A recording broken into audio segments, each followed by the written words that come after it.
A reader lives 1,000 lives before he dies. Let's go live one of those lives.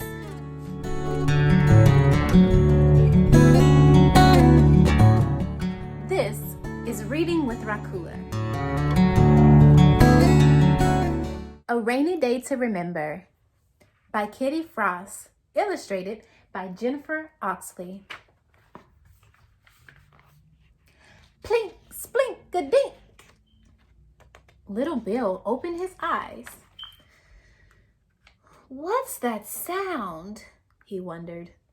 He hopped out of bed and pulled back the curtains. Raindrops were bouncing off the window, and the sky was a dull, dark gray. "Oh no," said Little Bill. "It can't be raining. Not today." Little Bill's mother came into the room. "Good morning, baby," she said. "Did you sleep well?" "Mama, it's raining," said Little Bill. "I'm going to the park with Andrew today," he continued.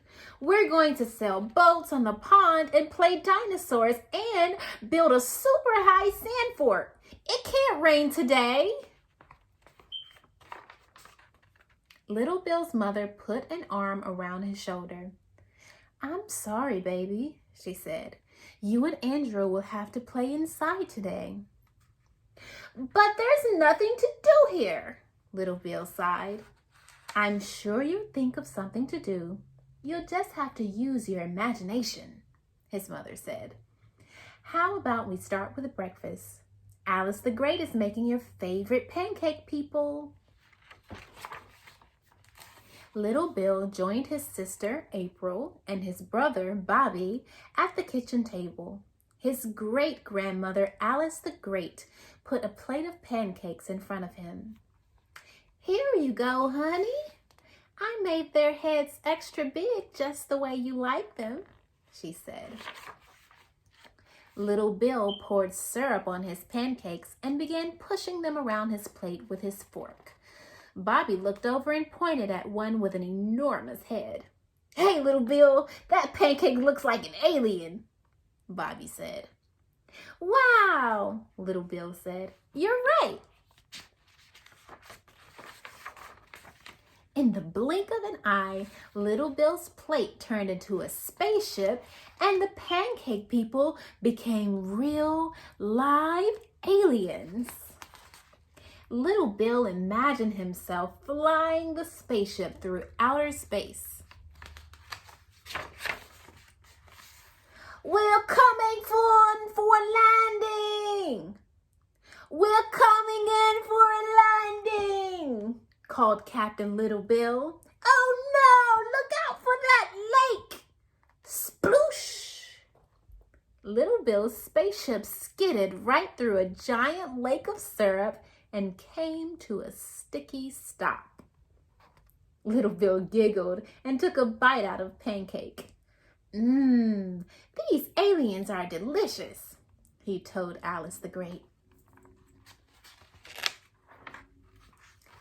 After breakfast, Little Bill went to his room to wait for Andrew. "I still wish we could play dinosaurs today," he thought to himself. Suddenly, he had an idea. "Hey, I can make a picture of a dinosaur," he exclaimed. "Roar! Roar!" growled Little Bill as he drew. "I'm a giant rhinoceros! My voice is like thunder!" April walked past Little Bill's room. "That's a great drawing, Little Bill," she said. "You should show it to Mama." "Good idea," said Little Bill. He ran downstairs, carefully holding his drawing. Little Bill found his mother in the laundry room, putting clothes in the dryer. A pile of sheets sat on the washer. He had another idea. "Mama, can I make a fort with these sheets?" he asked. "Yes, you may, Little Bill," his mother answered. Little Bill carried the sheets and his drawing into the living room. He leaned the rhinoceros against the sofa and draped the sheets over some chairs. Just then, the doorbell rang.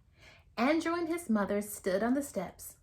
"Why, come in, Andrew," said Alice the Great. "Take off those wet things." Andrew took off his boots and jacket. "Where's Little Bill?" he asked. Little Bill burrowed inside his sheep fort. "Hey, Andrew," he called. "Bet you can't find me." Andrew ran over and peeked under the flap. "Hi, Little Bill," he said. "Too bad it's too wet to go to the park." Little Bill nodded. "But I built a really neat fort in here, and it's nice and dry inside," he said. "Yeah," said Andrew. "It's really neat." Andrew threw a sheet over his head and waved his arms. "Look, Little Bill, I'm a ghost. Woo! Woo!" he said in a spooky voice. Little Bill giggled. He wrapped a sheet around himself like a robe. "Yeah, and I'm the king," he said.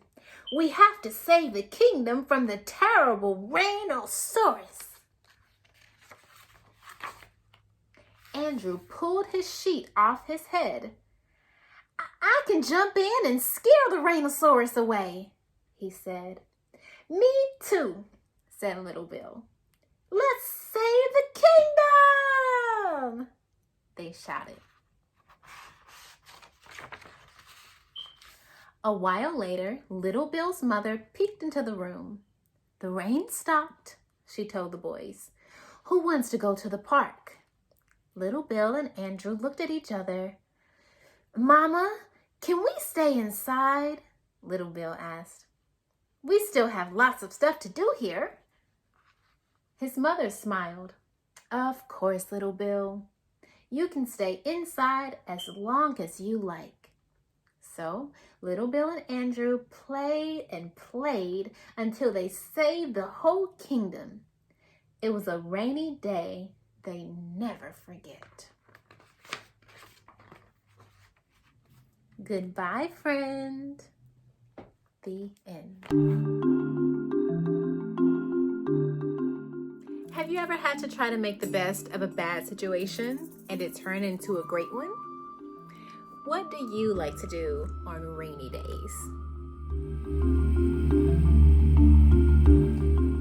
And tune in next time for The Giving Tree by Shel Silverstein.